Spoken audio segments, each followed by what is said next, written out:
नमस्ते दोस्तों, आज की इस कहानी में आप सभी का स्वागत है। मेरा नाम राधा है और यह मेरी दूसरी शादी है। मेरे पहले पति का मेरी शादी के कुछ ही दिनों बाद एक बस दुर्घटना में निधन हो गया था। तब मेरी उम्र बहुत कम थी और मैं विधवा हो गई थी। उस समय मेरी उम्र सिर्फ 22 साल थी।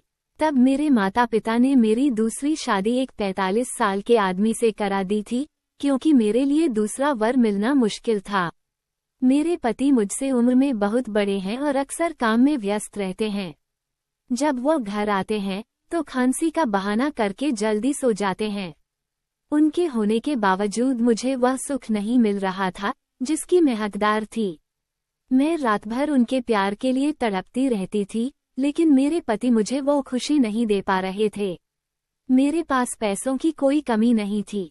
हमारे घर में सारी सुख सुविधाएं थीं, लेकिन मुझे पति का प्यार नहीं मिल रहा था। हर औरत की तरह मुझे भी अपने पति से प्यार की जरूरत थी। मैं दिन भर घर में आराम करती, क्योंकि घर का काम करने के लिए मेरे पति ने एक नौकर रखा हुआ था। एक दिन जब हमारा नौकर बीमार पड़ गया तो उसने अपने युवा बेटे को कुछ दिनों के लिए काम पर भेज दिया। अगले ही दिन उसका बेटा घर आया। जब मैंने उसे देखा तो मैं उसे देखती ही रह गई। वह इतना खूबसूरत था कि मुझे यकीन ही नहीं हो रहा था कि वह एक नौकर का बेटा है। उसकी मजबूत काया, गोरा रंग और नीली आंखें देखकर ऐसा लग रहा था जैसे वो कोई फिल्मी हीरो हो। मैंने उसे देखकर सोचा कि वो किसी राजा का बेटा होगा। मैं उसे लगातार देखती जा रही थी। फिर उसने मुझे बताया, मैं महेंद्र जी का बेटा अरविंद हूँ। मेरे पिताजी की तबीयत खराब है, इसलिए उन्होंने मुझे यहाँ काम करने भेजा है। मैं कुछ दिनों तक यहाँ रहकर आपके लिए काम करूँगा और आपको कोई शिकायत का मौका नहीं दूंगा। जैसे मेरे पिताजी पूरी ईमानदारी से यहाँ काम करते थे, वैसे ही मैं भी अपना काम पूरी निष्ठा से करूँगा। मैं अरविंद को अंदर आने के लिए बोली और खुद जाकर सोफे पर बैठ गई। जब वो अंदर आया तो मैंने उससे पूछा, तुम्हारा नाम क्या है और तुम क्या काम करते हो? क्या तुमने पहले भी कहीं काम किया है और तुम्हें काम करने का तरीका पता है? तब वो युवक मुझसे बोला, मालकिन, मैंने अभी अभी तो आपको अपना नाम बताया कि मेरा नाम अरविंद है। रही बात काम की, तो मालकिन, मैं घर के सारे काम अच्छे से करता हूँ। आपको मुझसे कोई शिकायत नहीं होगी। अब मैं अरविंद की तरफ रोमांटिक नजरों से देखी और हंसते हुए बोली, ठीक है, तुम घर का काम करते हो, लेकिन क्या तुम्हें पता है कि घर के काम से ज्यादा जरूरी होता है अपने मालिक या मालकिन को खुश करना? क्या तुम अपनी मालकिन को खुश कर सकते हो? जो कुछ भी मैं कहूँगी, क्या तुम उसे मानोगे? क्या तुम अपनी मालकिन की प्राइवेट इच्छाएं पूरी करोगे? अरविंद ने मुझे चौंका हुए कहा, मैं अपना काम पूरी ईमानदारी से करूँगा और आपको अपने काम से खुश करने की पूरी कोशिश करूँगा। फिर मैंने अरविंद को उसका काम समझाया। काम समझने के बाद अरविंद ने काम शुरू किया। वो मन लगाकर काम कर रहा था, लेकिन अब मेरी नजरें हमेशा उसी पर लगी रहती थीं। मैं अक्सर सोफे पर बैठकर उसे एकटक देखती रहती थी। मुझे नहीं पता मुझे क्या हो गया था। जब भी अरविंद थोड़ी देर के लिए बाहर चला जाता तो मुझे उसकी कमी महसूस होती। मुझे वो बहुत पसंद आने लगा था और अब मुझे उसके पास जाने की इच्छा होने लगी थी। मैं चाहती थी कि अरविंद मेरी शारीरिक जरूरतों को भी पूरा करे। जब से मैंने उसे देखा था, तभी से मेरे दिन की शांति और रात की नींद उड़ गई थी। एक दिन मेरे पति को काम के सिलसिले में बाहर जाना पड़ा, लेकिन वो बहुत नाराज थे। मैंने उनसे उनकी परेशानी का कारण पूछा। उन्होंने मुझे बताया, पहले जब भी मैं काम के लिए बाहर जाता था तो महेंद्र काका तुम्हारे पास होते थे, इसलिए मुझे कोई चिंता नहीं होती थी। महेंद्र काका का नाम सुनते ही मैंने अपने पति से कहा, कोई बात नहीं, महेंद्र काका नहीं है तो अरविंद तो है ना। आप बेफिक्र होकर अपने काम पर जाए और मेरी बिल्कुल भी चिंता मत कीजिए। मैं यहाँ आराम से रहूंगी। अरविंद भी हमारा नौकर है और वह भी अपना काम पूरी ईमानदारी से कर रहा है। वह मेरी अच्छी तरह से देखभाल करेगा। आपको किस बात की चिंता है? और मैं अपनी देखभाल खुद भी कर लूंगी। फिर मेरे पति ने अरविंद को उसका काम समझाया और मुझे छोड़कर कहीं भी न जाने की हिदायत दी। उन्होंने मेरी सारी बातें सुन ली और फिर वह अपने काम के लिए दूसरे शहर चले गए। अब पति के जाने के बाद मैं आराम से कमरे में बैठकर मोबाइल पर वैसे वीडियो देख रही थी। लेकिन आज मुझे मोबाइल पर वैसे वीडियो देखने का मन नहीं था, क्योंकि मैं हर रोज वैसे वीडियो देखती थी और आज मुझे वह सब असल में करना था। मेरी 2 शादियां हो चुकी थीं, लेकिन मैं अब तक वह सब नहीं कर पाई थी। अब जब से मैंने अरविंद को देखा था, तब से मेरी इच्छाएं बहुत बढ़ गई थीं। मैं बार बार अरविंद की ओर आकर्षित हो रही थी। मैं कमरे में आराम कर रही थी, लेकिन मुझे उस चीज की तड़प हो रही थी जिसकी मुझे बहुत चाहत थी। और अब वो मौका भी मेरे सामने था, लेकिन मैं और देर तक रुक नहीं सकती थी। मुझे समझ नहीं आ रहा था कि अरविंद को अपनी तरफ कैसे आकर्षित करूं, क्योंकि वह केवल अपने काम में व्यस्त था। अब मुझे उसके साथ कुछ करना था, इसलिए मैं उसके सामने बहुत तंग कपड़े पहनने लगी थी। कभी कभी तो मैं उसके सामने सिर्फ ब्रा में भी आ जाती थी, लेकिन उसने फिर भी मेरी तरफ ध्यान नहीं दिया। अब मेरी बेचैनी बढ़ती जा रही थी। और फिर एक दिन मैंने अरविंद को अपने कमरे में बुलाया और अपने दिल की सारी बातें बताने का फैसला किया। जब मैं उसे कुछ बता रही थी, तो उसने मेरी बातें चुपचाप सुनी और फिर कमरे से चला गया। मैं बस उसे देखती रह गई। मुझे समझ नहीं आ रहा था कि अरविंद को कैसे मनाऊं। मैं उस पर जबरदस्ती नहीं कर सकती थी।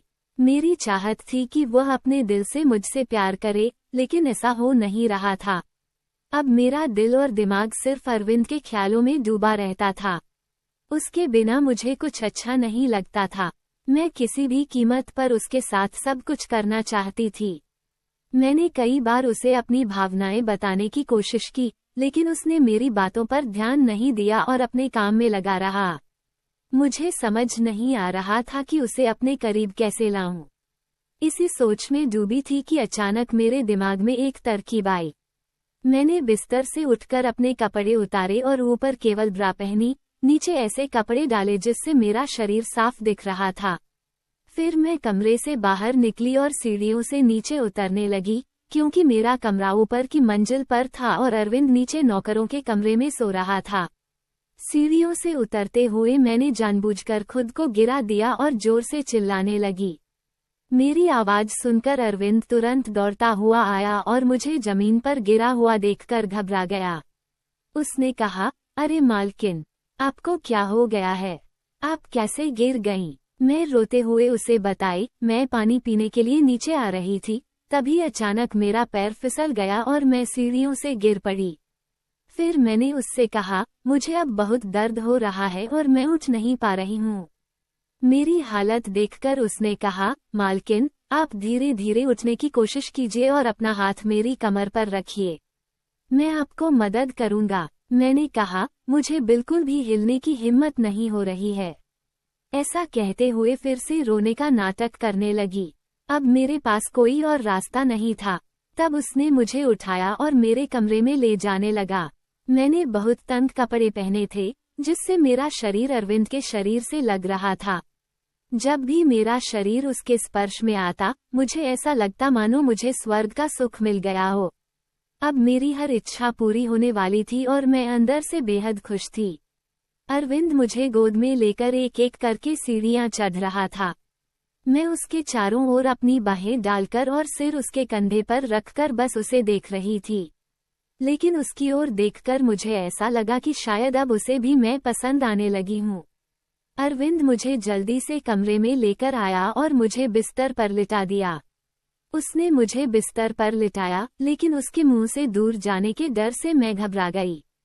मैंने जल्दी से उसका शर्ट पकड़कर उसे अपनी ओर खींचा और बोली, अरविंद, मुझे छोड़कर मत जाओ। मैं तुम्हारे बिना नहीं रह सकती।